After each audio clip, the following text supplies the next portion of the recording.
Nini kyola tarpai taptangi tarpa rangla रागले शे परेंगी। मैं तो तुम्हें मुक्ति के उपाय बताता हूं। मुक्ति स्वयं अनुभव से जाने।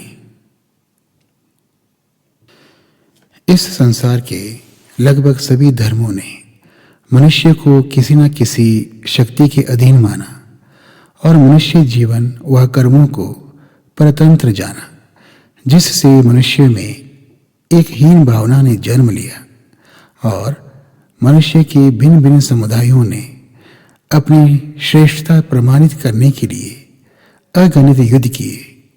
इन युद्धों से भी मन नहीं भरा तो मनुष्य ने समाज में एक अनवरत भेदभाव को स्थापित किया, जिससे हीन भावना से ग्रस्त मनुष्य अपने आप को किसी न किसी मापदंड पर श्रेष्ठ प्रमाणित कर सके।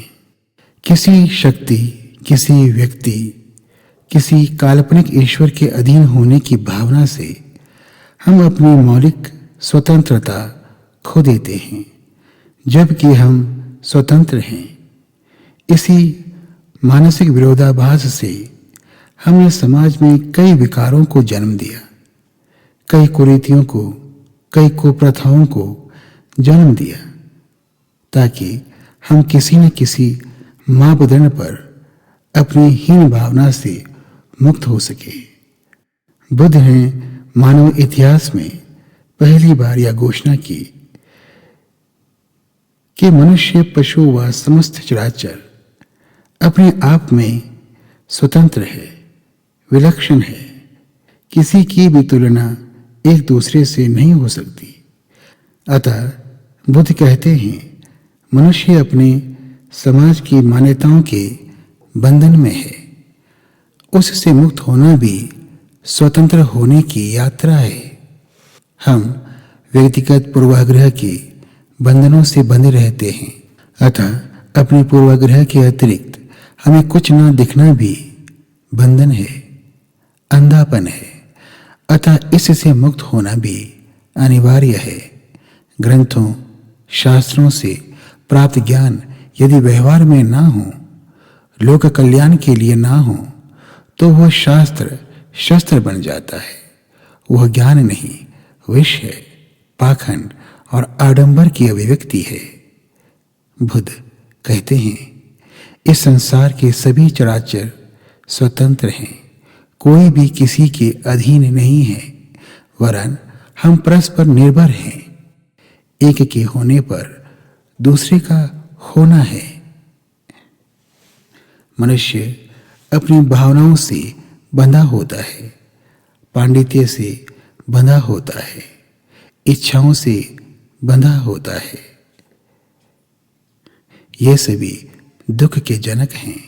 अतः इन बंधनों से रहित होना ही मुक्ति है। अतः बुद्ध कहते हैं, मैं तुम्हें मुक्ति का मार्ग, मुक्ति की दिशा बता रहा हूं। मैं तुम्हें मुक्ति के उपाय बता रहा हूं, परंतु मुक्ति तुम्हारे चलने पर, तुम्हारे अनुभवों से ही संभव है। बुद्ध कभी नहीं कहते कि मैं तुम्हें मुक्त करूंगा। यदि ऐसा कहते तो पुनः यह स्थापित हो जाता है कि मनुष्य प्रतंत्र है। कोई उन्हें मुक्त करके उनकी हीनता पर कृपा कर रहा है। प्रत्येक मनुष्य इस संसार में अपनी भावनाओं, इच्छाओं, जानकारियों, पांडित्यों और भ्रमों के कारण बंधा है। यही दुख है। ये सभी कारण हमने स्वयं उत्पन्न किए हैं। अतः इसका समाधान भी हमसे ही होगा। कोई कहे कि मेरे पीछे चलो, मेरे अनुचर बनो, तो हम उस अनुचर की आंखें छीन लेते हैं, उसका विवेक छीन लेते हैं, उसकी दक्षता व सामर्थ्य छीन लेते हैं। वह पंगु हो जाता है, वह एक परजीवी बन जाता है। वह मुक्त नहीं होता, वरन वह चिरकाल के लिए अंधेरे में, भ्रम में गिर जाता है। मैं तुम्हें दिशा दिखाता हूं। चलना तुम्हें है, अनुभव तुम्हारे हैं, यात्रा तुम्हारी है और मुक्ति भी तुम्हारी है, क्योंकि दुख भी तुम्हारा है, बंधन भी तुम्हारे हैं। जिस अनुभव को मैंने जाना वह अनिवार्य रूप से तुम्हारे नहीं होंगे। जिस मुक्ति को मैं प्राप्त हुआ हूं, उस मुक्ति बिंदु को तुम भी प्राप्त हो, अनिवार्य नहीं। मैं तुम्हें उपाय बताता हूं, शेष तुम पर निर्भर है कि तुम मुक्त कैसे होते हो। ईश्वर या कोई महाशक्ति या मोह या काम क्रोध या भय या वैर, ये सभी काल्पनिक हैं, तुम्हारे मन की धारणाएं हैं। हम उन धारणाओं को सच मानकर अपनी स्वतंत्रता खो देते हैं। इन धारणाओं व परिधारणाओं को सच मानना ही दुख है। इन भ्रमों से इच्छाएं प्रबल होती हैं जो जीवन में एक ऐसी प्यास को जगाती हैं जिसकी शांति कभी नहीं होती है। संबंधों का प्यास, संपत्ति की प्यास, शक्ति की प्यास, यह प्यास जीवन और मृत्यु के चक्र को बारंबार दोहराता है। यही दुख का चक्र ही है।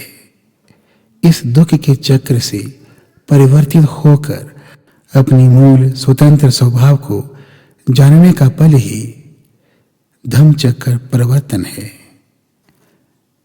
अतः जब दुख के कारणों के जनक हम ही हैं, तो इससे मुक्ति की यात्रा भी हमसे ही होगी। बुद्ध कहते हैं, मैं तुम्हें केवल उपाय बताता हूं, दिशा दिखाता हूं। अब यात्रा तुम्हारी होगी, चलना तुम्हें है, अनुभव तुम्हारा है और मुक्ति के कारण भी तुम हो और मुक्त भी तुम होंगी। भवतु सर्वमंगलम्।